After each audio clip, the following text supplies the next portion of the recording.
What's going on, people? Good afternoon. Hope you guys are doing well. We've got some more college football prospects to take a look at here today, and we're moving on to the next set of positions, which I believe, even a month and a half into the season, basically have withstood objectively as positions the Seahawks will need to heavily consider in the next draft, maybe even pretty early in the draft.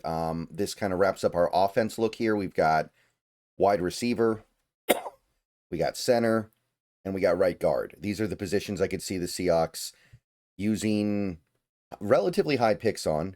Obviously, everything's relative, right? If you want a primo receiver, you have to use a first round pick or at least a primo receiver prospect. But center and right guard, less so. Those are more day two, maybe even day three picks. Regardless, let's take a look at what we have here. We're going to start with receiver first, though. Let me take 60 seconds to thank the sponsor. All right, guys, let's take a minute so I can tell you about Sleeper, a one-stop shop for all your sports needs. You can celebrate and chat on sports games in real time with other users. You can get the fastest scores, blazing fast sports news and sports alerts right at your fingertips. And of course, you can use Sleeper to play in fantasy leagues and win real money on picks contests. This is the way sports were meant to be enjoyed together. So download Sleeper today.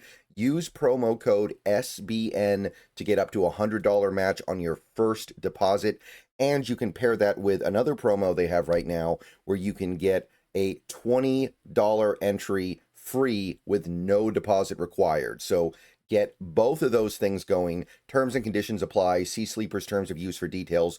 Currently operational in over 25 states and growing. So check out Sleeper today. Get to it and go have some fun with sports this year. All right, so wide receiver, the first one's pretty easy. This one, I don't think there's much that need be said. Carnell Tate. We already know he's a first-round pick. He might be so good the Seahawks won't even have a chance to take him no matter what. But Carnell Tate of Ohio State, hard to be better than he was this last week. 10 targets, 9 catches, 183 yards, and a touchdown for Ohio State. 86.9. I think he's fairly clearly wide receiver 2 right now. Really good talent. Obviously, in that Ohio State offense, sometimes it feels like he's not even their best receiver, which has more to do with Jeremiah Smith being amazing rather than Carnell Tate being anything that should be overlooked. And let's face it, Ohio State wide receivers run the world right now.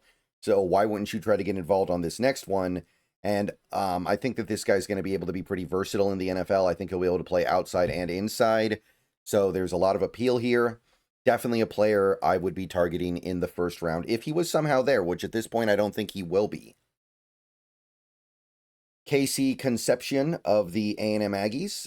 He had an interesting game.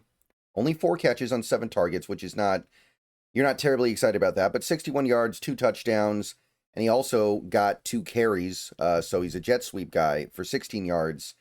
Always going to note stuff like that because that is something that is going to be part of a lot of offenses in the modern NFL. 71.3 PFF grade. So he did good this week. Little bit inefficient, but he got in the end zone twice. Definitely going to give him some love there.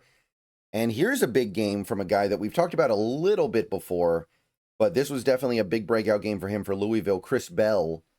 Very common name, I know, but remember this one. 12 catches, 170 yards, 14 targets, so very efficient, 2 touchdowns, 88.9 PFF grade, so I think he was the highest graded receiver this week of the guys we're looking at. Vinny Anthony II, this is kind of our new guy for this week. Vinny Anthony II from Wisconsin. Wisconsin not very good this year, not a lot of pro prospects, but Vinny Anthony, 9 catches, 11 targets, 97 yards, so pretty productive. He's a day 3 guy right now, but that's definitely a name to pay attention to. It's going to be a pretty good receiver class, so there are going to be some good guys that creep on down to the 5th, 6th, and 7th. 75.1 PFF. And final guy, big play machine this week for BYU, so joining his teammate Roberts. I'm sorry, the running back at BYU, which I'm sorry. Yeah, LJ Martin, my bad. I knew it was like a initial first name or whatever. Chase Roberts, BYU, 4 catches, 4 targets, 161 yards. So big play guy this week. When you get 161 yards on 4 targets, you're doing something very right. 72.8 PFF grade. Quite good. So that is it for the receivers. Again, really promising class. I left off a couple guys who could have been here as well. Denzel Boston was pretty good this week. I think that there was one other guy who kind of stood out, but I decided these guys were a little bit more intriguing. Okay, offensive linemen now, and it was a pretty decent week for these guys. Most weeks, these positions will be unextraordinary because they're kind of inherently unextraordinary positions. Like it's a little bit harder to talk about a center or a right guard in the sense of like dominance, the way you can with other positions. But Jake Slaughter was back this week for Florida against a very good Texas team, or theoretically a good Texas team. Florida wins, big upset. No pressures allowed, 159 rushing yards, which isn't great, but remember, they're playing Texas. Did pick up a penalty, and that's a big problem with Slaughter this year. He's been a penalty magnet, but 67.3 PFF grade, quite good for a center. So I'm definitely feeling Jake Slaughter right now. There are like 3 centers in this draft that have a chance to be center 1. It's going to be Slaughter, it's going to be Lou, and it's going to be Brailsford. Slaughter might be my favorite right now. I'm not sure. But I like what I see there because that Florida team is not stacked or anything like that. They're not like Alabama with Brailsford where he's surrounded by great talent. The other center this week is going to be Bryce Foster of Kansas. He's going to be here a lot because Kansas offensive linemen, I don't want to say they don't miss, but they are always intriguing. No pressures allowed, 121 rushing yards, which actually isn't great for Kansas. 3.8 yards a carry. Usually they do better, but Bryce Foster was good, 68.1. And that's it for the centers. Again, most weeks there are only going to be 2.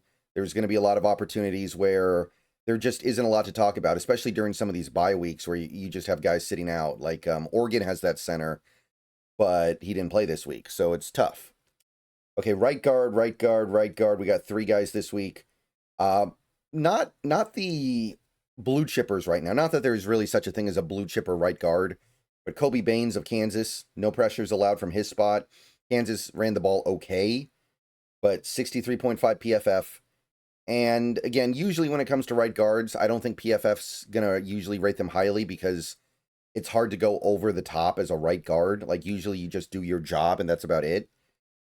Fabichi Niawau, that's going to be a difficult one, so hopefully he doesn't make this list too much going forward. But Oklahoma, this is a new name. We have not talked about this guy yet at all. Kind of sparking on the radar for that Sooners team. Had a good week. Now, Oklahoma had a free win against, I think it was Kent State or something like that. 0 pressures allowed, 185 rushing yards, 4.5 yards a carry, 60.9 PFF. Nothing over the top, but definitely a name to watch going forward. Always like to put new names on this list, even when the name is really hard to pronounce. And DJ Campbell, who has really collapsed this year, but I want to give credit where credit's due. He had a pretty decent week this week. No pressures allowed for Texas. No penalties. Texas couldn't run the ball at all, though, which is concerning because they should have a lot of talent in that backfield, and they have talent up front. Not manifesting. They're playing a Florida team that has a lot of problems. This should not be happening, but it happened.